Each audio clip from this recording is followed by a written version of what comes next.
चलिए शुरू करते हैं। नाम प्रसाद शंभु अविनाशी, साजु अमंगल मंगल राशि।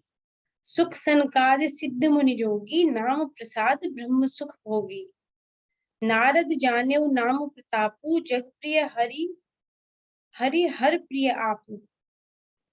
नाम जपत प्रभु कीन प्रसादु, भगत शिरोमणि भय पहलादु। अब नाम की फिर से महिमा बताते हुए कहते हैं कि नाम के ही प्रसाद से भगवान शिव अविनाशी हैं और इतना अमंगल वेशधारी होने पर भी भगवान श्री शिव जी मंगल की मूर्ति हैं। उनका नाम शिव है, भले ही उनका वेश कितना भी अशिव क्यों न हो। और आगे कहते हैं कि शुक सनकादि चारों भाई सिद्ध हैं, मुनि योगी सभी लोग इस नाम के प्रभाव से ही इतने ब्रह्मानंद को प्राप्त होते हैं, उसमें निमग्न रहते हैं।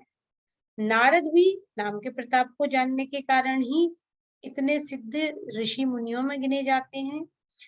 और भगवान विष्णु, भगवान श्री हरि तो सबको प्यारे हैं।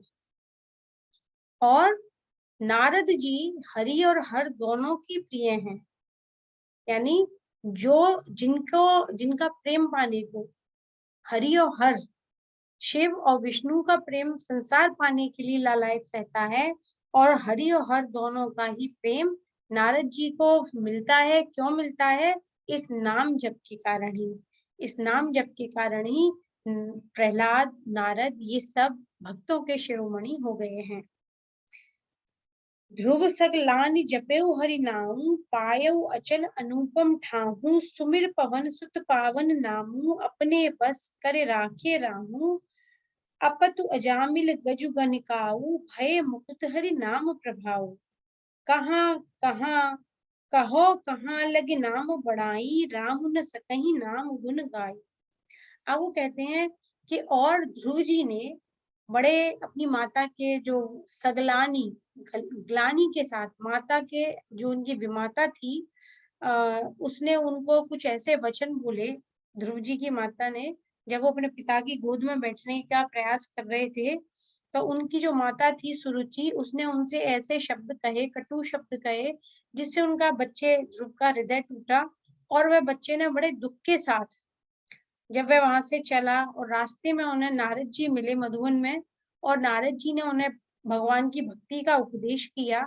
और उस कारण सकाम भाव से पिता की गोद प्राप्त करने के लिए जब ध्रुव जी ने भगवान के नाम का आश्रय लिया, उसे जपा, तो उसके प्रताप से, उस नाम के प्रताप से, कहाँ तो छोटा सा बच्चा जो जरा सी बात से दुखी था, लेकिन उस नाम के प्रभाव ने उस बच्चे को ऐसा अडिग अटल बना दिया कि आज भी हम जानते हैं ध्रुव का अर्थ ही अटल हो गया। और यह प्रभाव किसका है? यह प्रभाव है भगवान के नाम का, कि उन्होंने एक बालक को भी अचल अनुपम स्थान ध्रुवलोक प्राप्त करा दिया। फिर कहते हैं हनुमान जी ने तो नाम के प्रभाव से ही श्री राम जी को ही अपने वश में कर रखा है।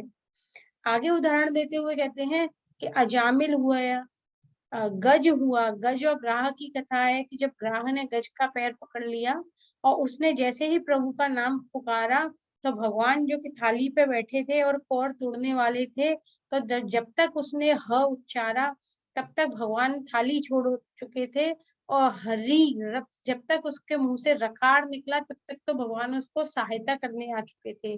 तो उन्होंने उदाहरण में कहा कि अजामिल एक था तो जन्म से ब्राह्मण, लेकिन अपने कुकर्मों के कारण उसने कोई कर्म ऐसा नहीं छोड़ा जो कि उसे ब्राह्मणत्व से च्युत न करे, और उससे बुरे कर्मों में इतनी उसकी रति मति थी कि वह ब्राह्मणों के नाम पे कलंक के समान था।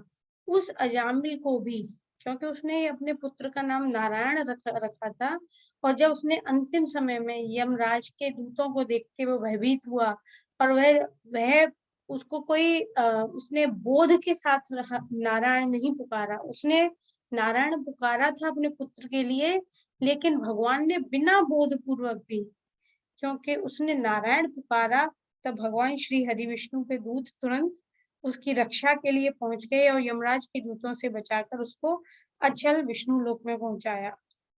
तो यहाँ तुलसीदास जी बड़े सारे उदाहरण दे रहे हैं अजामिल का, गज का, गणिका का, कि ये सब भगवान प्रभु के नाम के ही प्रभाव से मुक्त हो गए।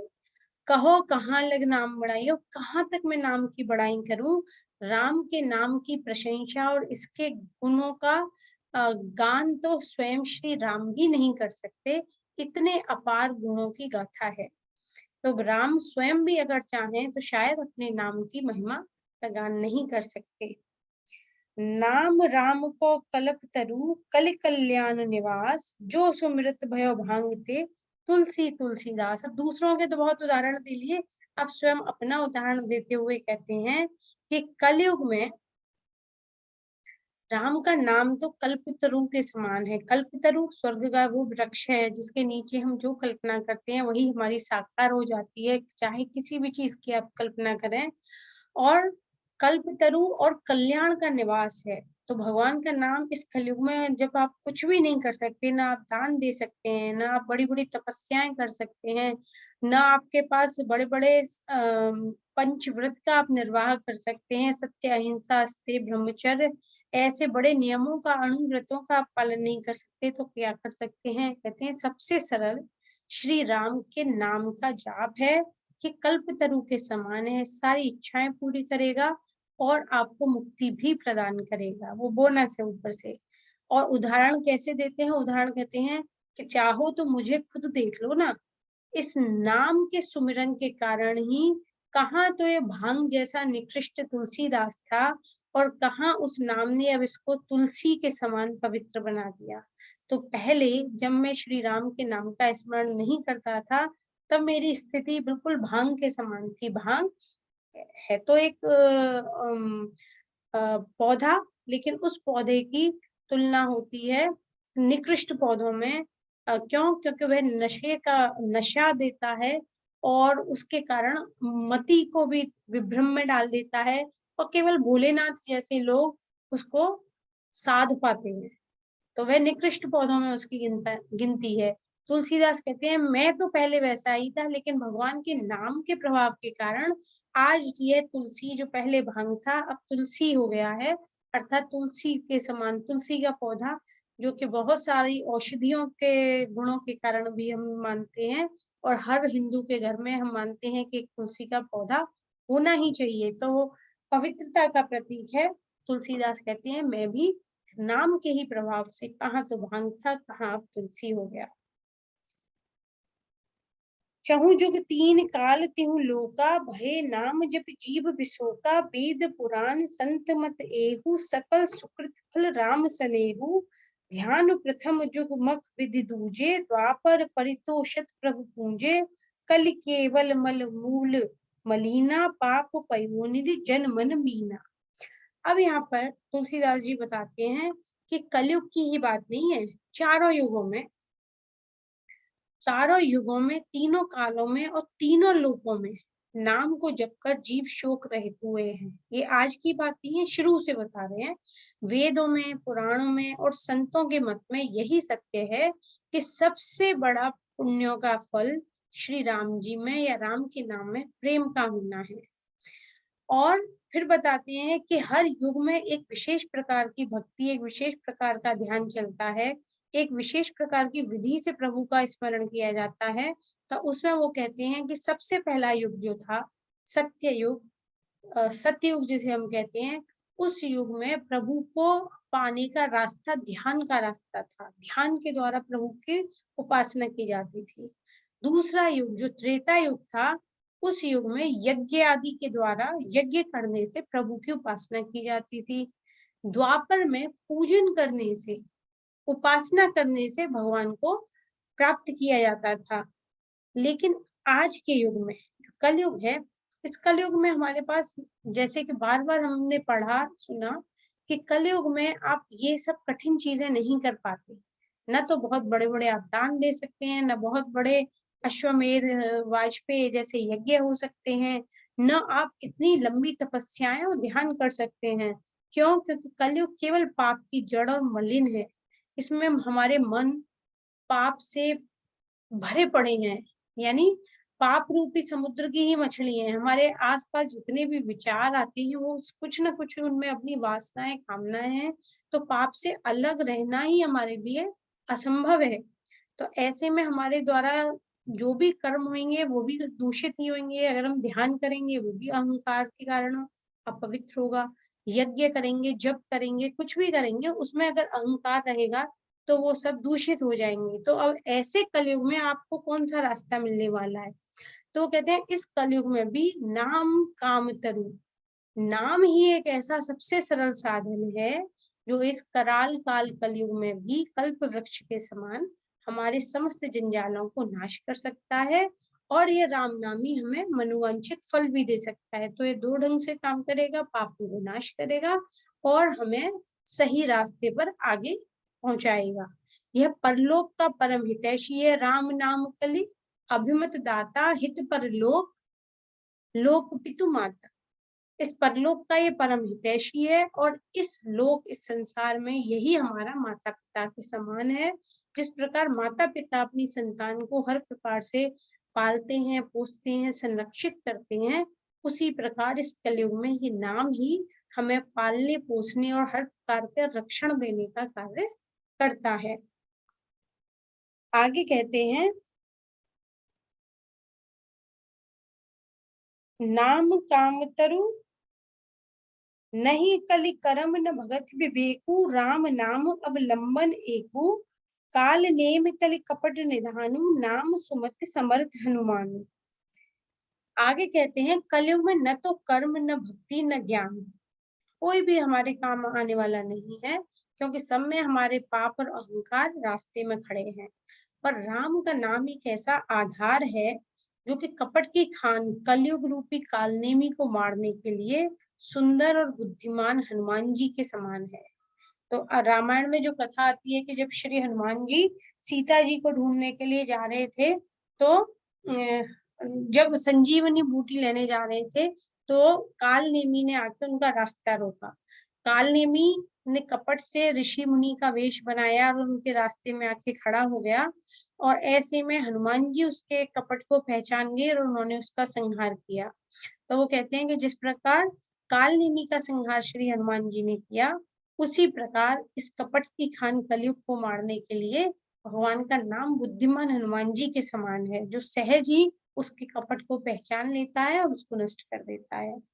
तो राम नाम राम नाम नर केसरी, कनक कसिपु कलिकाल, जापक जन प्रहलाद जिमि, पाल ही दल सुरसाल। एक और बहुत अच्छा उदाहरण इन्होंने भी यहाँ पे दिया है कि राम जी का नाम तो नरसिंह के समान है, और कनक सिपु कलिकाल, और कनक सिपु हिरण्यकश्यप जो प्रहलाद के पिता थे उनके समान कौन है? कलिकाल। जापक जन प्रहलाद जिम, और भगवान के नाम का आश्रय लेने वाले जो जापक हैं वो प्रहलाद के समान है। पाल ही दल सुरसाल, और राम नाम देवताओं के शत्रु इस कलयुग रूपी दैत्य को मारता है।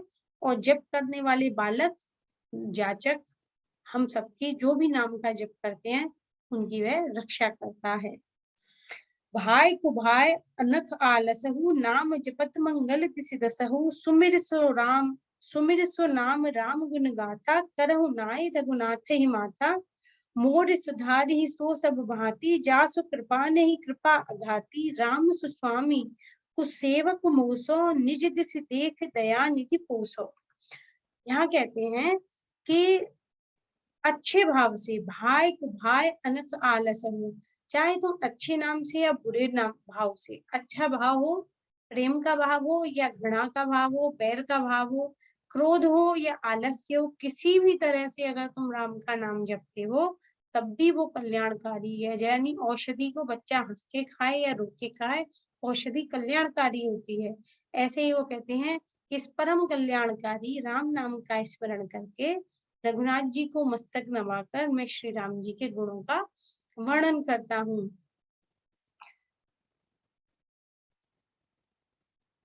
मोर सुधारि ही सो सब भांति, जासु कृपा नहीं कृपा अघाती। तो वे श्री राम जी मेरी बिगड़ी को सब तरीके से सुधारेंगे, जिनकी कृपा कृपा करने से नहीं अघाती, यानी जो इतने दयालु हैं, जो दया करते करते भी नहीं थकते, जो दया ही करते रहते हैं, सब पे कृपा करते ही रहते हैं, वो राम मेरी सब तरह से मेरी बिगड़ी को सुधार लेंगे। राम से उत्तम स्वामी और मुझसा बुरा सेवक होना मुश्किल है। इसके बाद भी भगवान श्री राम सदैव ही मेरा पालन करते हैं।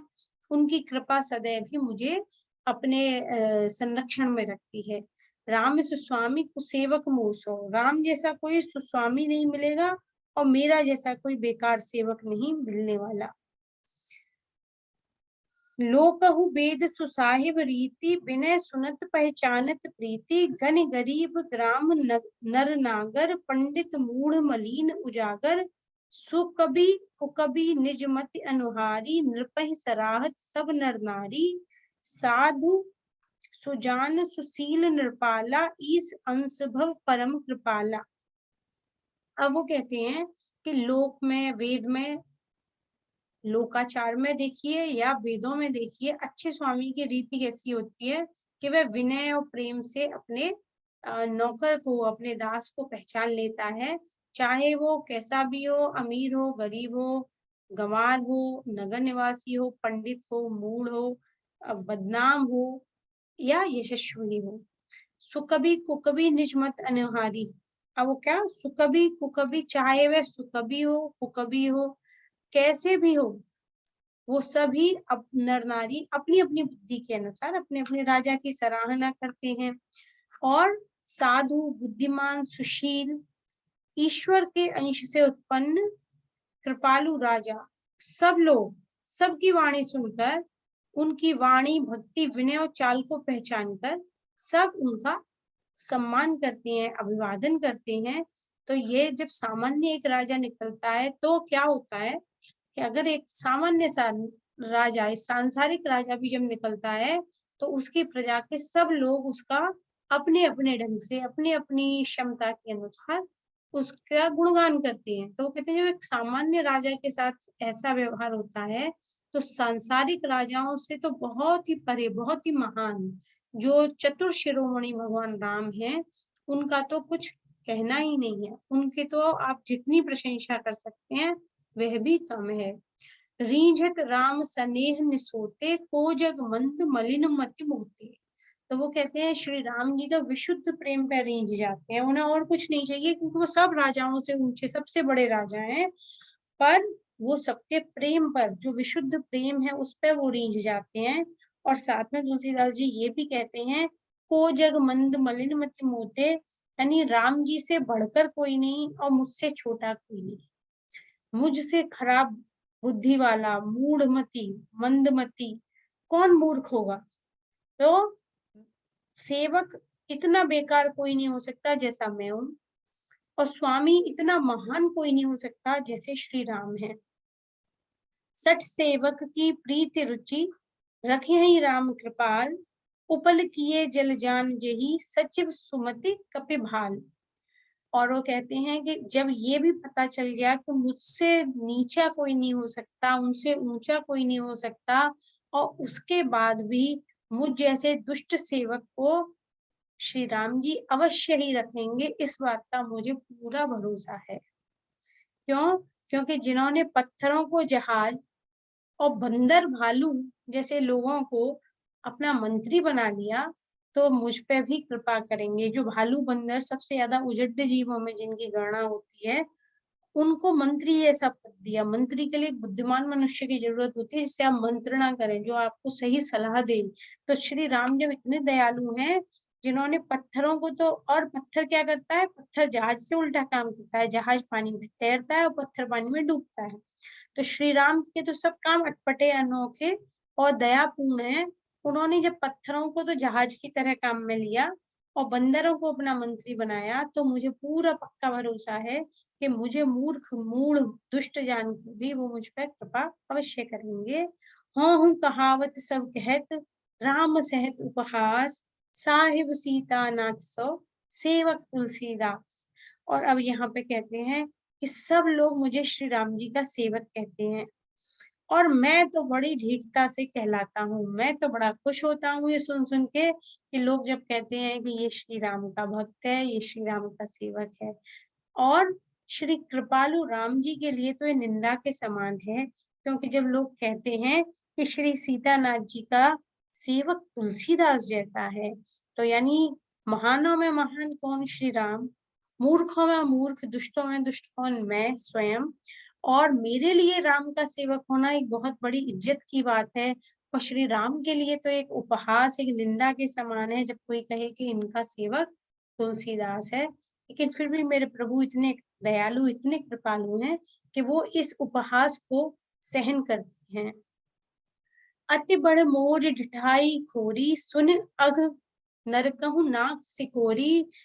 मेरी यह बहुत बड़ी ठिठाई है, मेरा यह बेशर्मी है, मेरी दोष है कि मेरे पापों को सुनकर नरक भी नाक से कोड़ ली। मतलब मैं तो उस कैटेगरी का, उस कोटि का, उस श्रेणी का व्यक्ति हूँ कि नरक भी मुझे स्वीकार करना नहीं चाहता मेरे दोषों के कारण।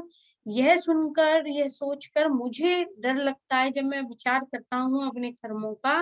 लेकिन भगवान राम तो स्वप्न में भी मेरे इन सब पाप कर्मों को जरा भी ध्यान में नहीं लाते, और उन्होंने मुझे अपने सेवक के रूप में स्वीकार कर रखा है। तो इससे बढ़कर उनकी सुजनता और मेरी मूर्खता का क्या प्रमाण है? सुन अब लोक सुचित चखचाही, भगत भोरि मति स्वामी सराही। कहत नसाय होय निहियनी की, रींझत राम जाने जग जी की। अब यहाँ पर कहते हैं तुलसीदास जी कि मेरे प्रभु श्री रामचंद्र जी जब इस बात को सुनते हैं, देखते हैं और बड़े चतुर चक्षु से निरीक्षण करते हैं, तो वो मेरी भक्ति और मेरी बुद्धि की सराहना करते हैं। क्यों करते हैं? कि कहने में चाहे बिगड़ जाए, चाहे मैं अपने आप को भगवान का सेवक कहता कहलाता रहूं, परंतु हृदय में अच्छापन होना चाहिए। हृदय में तो मैं अपने को उनके सेवक बनने योग्य नहीं मानकर पापी और दीन मानता हूँ, और ऊपर से दिखाता हूँ कि मैं राम जी का भक्त हूँ। तो इस बात को जानते हैं मेरे प्रभु, और इसीलिए वह मुझ पर रीझ जाते हैं कि मैं चाहे ऊपर से सबको कितना भी दिखाऊं कि मैं तो श्री राम जी का भक्त हूँ, तो कितनी भी अपनी अकड़ दिखा के सीना फुला के चलूं, लेकिन अंदर से मैं अपनी दीनता को जानता हूँ, अपनी असलियत को जानता हूँ। और इस वजह से कि मैं अंदर से अपनी सच्चाई को जानता हूँ, मेरे प्रभु श्री राम इस बात को जानकर कि मुझे अपनी वास्तविक स्थिति का भान है, मुझ पर कृपा करके मेरे पर रीझ जाते हैं। रहती न प्रभु चित चूक किए की, करत सुरत सहबार ही। जेहि अग बधेउ ब्याग जिमि बाली, फिर सुकंठ सोई कीन्ही कुचाली। उन प्रभु श्री राम के चित्त में तो अपने भक्तों की कोई गलतियां, भूल चूक याद भी नहीं रहती। वो कहते हैं भगवान राम का चित्त ऐसा है कि प्रेम तो वो इतना सा प्रेम हो और वो उसे इतना मानते हैं, और गलती आपकी कितनी भी बड़ी हो प्रभु उसको चित्त में ही नहीं लाते। तो वो कहते हैं कि उनके हृदय को 100 बार आपकी अच्छाई याद रहेगी, पर आपके बुरे कर्म उनको याद ही नहीं रहते। जिस पाप के कारण उन्होंने बाली को व्याघ्र की तरह मारा, वैसी ही कुचाल सुग्रीव ने भी उनके साथ चली थी। सोई कर तूत विभीषण केरी, सपने हु सोन राम ही अहेरी। ते भरतहि भेटत सन्माने, राज सभा रघुवीर बखाने। वो कहते हैं कि बाली को मारने के बाद जब सुग्रीव को भगवान ने राज्य दे दिया, तो सुग्रीव तो राजपाट में ऐसे खो गए कि वो ये भूल ही गए कि उन्होंने श्री राम को एक वचन दिया था सहायता का। तो वो कहते हैं कि कोई करनी करने में सुग्रीव पीछे नहीं थे, पर भगवान को वो याद नहीं रहा। ऐसे ही विभीषण के बारे में कहते हैं कि विभीषण ने भी बहुत समय लगाया, पर श्री रामचंद्र ने उसको भी याद नहीं किया। उल्टे जब वो भरत जी से मिलने के वक्त पे जब राज्यसभा में गए, तो वहां पर उन्होंने उन दोनों को ही इतनी उनकी सारी प्रशंसा ही प्रशंसा बखान की, और एक भी बार उन्हें ये बात का याद ही नहीं रहा कि इन दोनों मित्रों ने मेरे साथ कैसा किया। प्रभु तरु तर कपिडार प्रभु तरु तर कपिडार परते, किए आप समान, तुलसी कहून राम से साहिब सील निधान। यहाँ इसका अर्थ क्या हुआ कि प्रभु तरु तर कपिडार पर, भगवान श्री रामचंद्र जी तो वृक्ष के नीचे और बंदर डालियों पे, भगवान के सिर के ऊपर।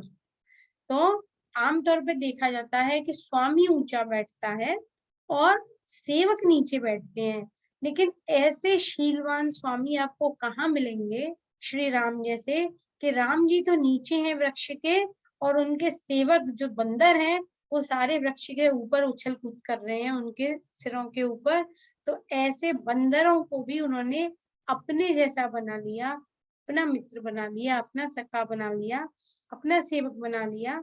ऐसे शील निधान स्वामी आपको कहीं भी नहीं मिलेंगे। राम निकाई रावरी है सभी को नीक, जो यह साची है सदा तो नीक और तुलसीक। तो वो कहते हैं कि हे श्री राम, आपकी अच्छाई अच्छाई से भी ज्यादा अच्छी है, आपकी भलाई भलाई से भी ज्यादा अच्छी है, आपका सबका कल्याण करने का कल्याणमय स्वभाव है। और अगर यह बात सच है तो तुलसीदास का भी सदैव कल्याण होगा। तो यहाँ एक तरीके से एक शपथ लेते हैं, एक वचन सा दे रहे हैं तुलसीदास जी कि अगर श्री राम जी की भलाई सबसे भली है तो तुलसीदास का भी भला ही होने वाला है। एहि विधि निज गुण दोष कही सबहि बहुरी सिरुनाय, बरनहु रघुवर बिसद जसु सुनि कलिक कलशु नसाय। इस प्रकार अपने सारे गुण दोषों में को मैंने कह दिया, फिर से मैंने सबको बारंबार सिर नवा दिया और अब मैं श्री रघुनाथ जी का निर्मल यश का वर्णन करता हूँ, जिसे सुनने से कलयुग के सारे पाप नष्ट हो जाएंगे। और यहाँ से अब सबको प्रणाम, सबकी विनय पूरी हुई। अब यहाँ से कथा शुरू होगी भगवान की। जाग बलि की जो कथा सुहाई, भरद्वाज मुनि बरहि सुनाई, कहीं हूँ सोई संवाद बखानी, सुनहु सकल सज्जन सुख मानी। यहाँ वो कहते हैं मुनि याज्ञवल्क्य ने जो सुहावनी कथा भरद्वाज जी को सुनाई, उसी संवाद को बखान कर अब मैं कहूंगा। सभी सज्जन बड़े प्रसन्न होकर सुख का अनुभव करते हुए इस कथा को सुनिए। शंभु कीन्हे है चरित सुहावा, बहुरी कृपा कर उमहि सुनावा, सोई शिव काग भुसुंडी दीना, राम भगत अधिकारी चीना। वो कहते हैं सबसे पहले शिव जी ने सुहावने चरित्र को रचा, यानी यह चरित्र कहाँ से निकला है तो उसका स्रोत शिव जी हैं। और उसके बाद बड़ी कृपा के बाद बड़े प्रसन्न होकर, जब वो बहुत ही प्रसन्न हुए, तब उन्होंने अपनी अर्धांगिनी श्री पार्वती जी उमा को सुनाया यह चरित्र। सोई शिव काग भुसुंडी ही दीना। और उसके बाद इस चरित्र को शिव जी ने पहले माता पार्वती को सुनाया, उसके बाद काग भुसुंडी जी को सुनाया। और क्यों सुनाया? क्योंकि उन्होंने इन दोनों को राम कथा श्रवण का अधिकारी पाया था। तेहि सन जाग बलिक पुनि पावा, तिन मुनि भरद्वाज प्रति गावा, ते श्रोता बक्ता समशीला, समदर्शी जानहि हरि लीला। और काग भुसुंडी जी ने, अब यहाँ ये कथा कैसे संसार में आई उसका वर्णन है श्रृंखला। शिव जी से काग भुसुंडी जी और माता पार्वती के पास आई, और उसके बाद में काग भुसुंडी जी ने ये कथा याज्ञवल्क्य जी को सुनाई। याज्ञवल्क्य जी ने फिर इस कथा को भरद्वाज जी के प्रति कहा, और वो कहते हैं कि वक्ता और श्रोता याज्ञवल्क्य और भरद्वाज दोनों ही समानशील वाले और समदर्शी हैं, दोनों ही प्रभु के मर्म को, तत्व को, हरि की लीला को जानने वाले हैं। जान ही तीन काल निज ज्ञाना, करतल गत आमलक समाना, और जे हरि भक्त सुजाना, कहीं है सुनहि समुझ विदिनाना।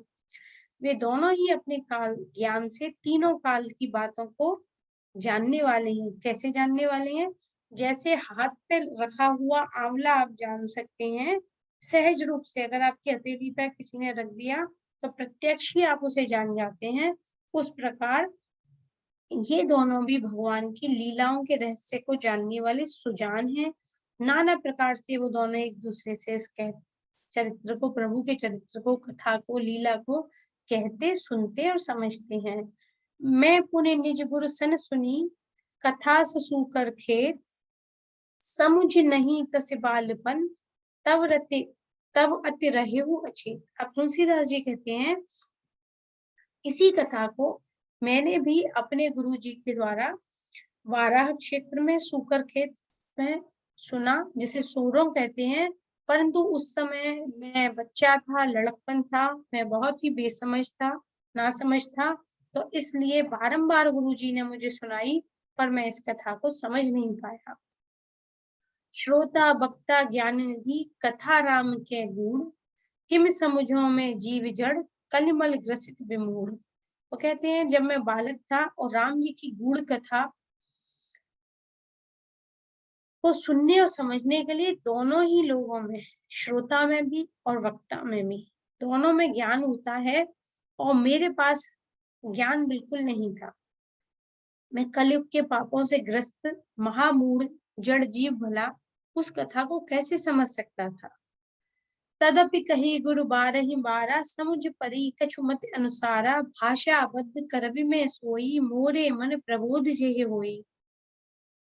मेरे गुरुजी इतने दयालु थे कि मैं नहीं समझ पा रहा था, फिर भी गुरुजी ने बारंबार बारंबार उस कथा को कहा, तब जाकर अपनी बुद्धि के अनुसार कुछ कुछ मेरी समझ में आई, और अब वही कथा भाषा में, लोक भाषा में मेरे द्वारा रची जाएगी, ताकि मेरे ही मन को उसका संतोष हो, मेरे मन में इसका प्रबोध हो, मेरे मन में इसकी ज्ञान हो। जस कछु बुद्धि विवेक बल मोरे, तस कहूँ हिय हरि के प्रेरे, निज संदेह मोह भ्रम हरनी, करऊं कथा भव सरिता तरनी। अब वो कहते हैं कि जैसा भी कुछ थोड़ा बहुत बुद्धि और विवेक मेरे मन में आया, हरि की प्रेरणा से मैं उसी के अनुसार प्रयास करूंगा इस कथा को कहने का। मैं अपने संदेह, अपने अज्ञान और अपने भ्रम को रचने के लिए इस कथा की रचना कर रहा हूँ, जो इस संसार रूपी नदी से पार करने के लिए नाव का काम करेगी। बुध विश्राम सकल जन रंजनी, राम कथा कलि कलुष विभंजनी, राम कथा कलि पनंग भरनी, पुण्य विवेक पावक कहूँ अरनी। अब कहते हैं राम कथा पंडितों को तो विश्राम देती है, सभी मनुष्यों को, आम मनुष्यों को प्रसन्न करती है जो लोक है, और कलयुग के पापों का नाश करती है।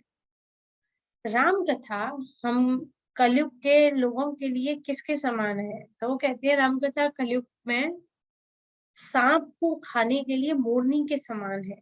कलयुग रूपी सांप को मारने के लिए राम कथा मोरनी है, और विवेक रूपी अग्नि को प्रकट करने के लिए अरणी है। एक तरह की विशेष लकड़ी होती है जिसको जब रगड़ती हैं तो उससे अग्नि उत्पन्न हो जाती है। तो उस अरणी वाली लकड़ी के समान बताया। क्यों? अगर आपके मन में अभी अविवेक है, अविचार है, विवेक की शक्ति प्रकट नहीं हुई, तो उसको प्रकट करने के लिए यह रामकथा अरणी का काम करेगी। बारंबार बारंबार रामकथा का श्रवण मनन निधिध्यासन अगर हम करेंगे, उसका मंथन करेंगे रामकथा का, तो उससे अरणी से जैसे अग्नि प्रकट होती है, ऐसे ही ये रामकथा हमारे हृदय में विवेक रूपी अग्नि को प्रकट करेगी, ज्ञान को प्रकट करेगी, और इस कलयुग के पापों को काटने के लिए, इस कलयुग रूपी सांप को मारने के लिए यह रामकथा सुंदर मोरनी के समान है। अब मोरनी कितनी सुंदर है, लेकिन वो सांप को मार देती है। तो इस तरह कलयुग के पापों का नाश करने के लिए रामकथा सुंदर मोरनी है। राम कथा कल कामद गाई, सुजन सजीवन मूरि सुहाई, सोई बसुधा तल सुधा तरंगिनी, भय भंजनी भ्रम भेक भुअंगिनी। राम कथा कलयुग के सब मनोरथों को पूर्ण करने वाली कामधेनु गौ के समान है। जो भी हमारे मनोरथ है वो कल्प वृक्ष और कामधेनु पूरा करते हैं। तो कामधेनु गौ का भी उदाहरण देते हैं, और कहते हैं कि सभी सज्जनों के लिए सुंदर संजीवनी जड़ी बूटी है, जो कलयुग के कारण, जो भ्रम रोग के कारण हम मर रहे हैं, उन सब लोगों को बचाने के लिए सुंदर जड़ी बूटी का काम सुजन सजीवनी मूरि सुहाई, सुंदर संजीवनी जड़ी बूटी के समान है। और सुधा तरंगिनी, इस पृथ्वी पर यह अमृत की नदी के समान है। कि सब मानिए कि कोई अमृत की नदी बह रही है, आपको क्या करना है, सिर्फ आपको उसमें कूद जाना है, उसमें गोता लगाना है, और आप अमर हो जाएंगे। भय भंजनी भ्रम भेक भूंगिनी, और जन्म मरण रूपी भय का जो नाश करना है, तो उसको, उस भ्रम रूपी मेढकों को खाने के लिए, जो तरह तरह के भ्रम हमारे मन मस्तिष्क को घेरे रहते हैं, तो उन भ्रमों की तुलना की है मेंढकों से। ये चारों तरफ आपके मेंढक अगर कूद रहे हैं तो उनसे रक्षा करने के लिए यह सर्पिणी के समान है। जैसे सर्पिणी मेंढक को खा जाती है, ऐसे ही ये राम कथा सारे भ्रमों को खाने के लिए, भंजनी मारने के लिए, उनका नाश करने के लिए यह सर्पिणी के समान है। तो बड़े सुंदर सुंदर से इन्होंने उदाहरण दिए हैं राम कथा के। और आगे कहते हैं, असुर सेन सम नरक निकंदिनी साधु विबुध कुल हित गिर नंदिनी संत समाज पयोधि रमासी विश्व भार भर अचल क्षमासी। यह राम कथा असुरों की सेना को नाश करने वाली है। जैसे किसने माता देवी ने असुरों की सेना का नाश किया, तो ऐसे ये दुर्गा के समान, पार्वती के समान तो साधुओं का हित करती हैं और राक्षसों का नाश करने के लिए नरकासुर नाशनी देवी हैं। और साधुओं की और देवताओं की रक्षा के लिए यह माता पार्वती के समान दुर्ग शब्द से बना है दुर्गा, जो उनकी रक्षा करती है, चारों तरफ से उन्हें बचाती है, उसके समान है। संत समाज रूपी क्षीर समुद्र के लिए लक्ष्मी जी के समान है और संपूर्ण विश्व का भार उठाने के लिए यह माता पृथ्वी के समान है। अचल क्षमासी, जो अचल है और जो सबको क्षमा करती है, सबका भार वहन करती है। तो यह राम कथा के फिर उन्होंने इतने सुंदर उदाहरण दिए कि वह दुष्टों का नाश करने वाली, साधु और देवताओं का हित करने वाली, और संत समाज रूपी समुद्र के लिए लक्ष्मी जी के समान, और इस संपूर्ण विश्व का भार उठाने के लिए पृथ्वी के समान है। जम गन मुहमस जग जमुनासी जीवन मुकुट हेत जनुकासी राम ही प्रिय पावन तुलसी तुलसीदास हित हिय हुलसीसी।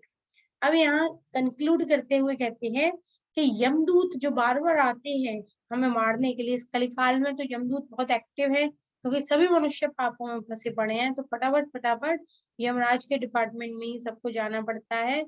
तो वो यमदूत जब बार बार आते हैं तो उनके मुखों पे कालिख पोतने के लिए ये यमुना जी के समान है।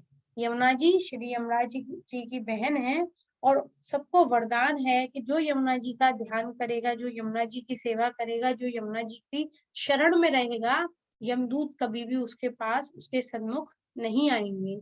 तो वो कहते हैं कि ये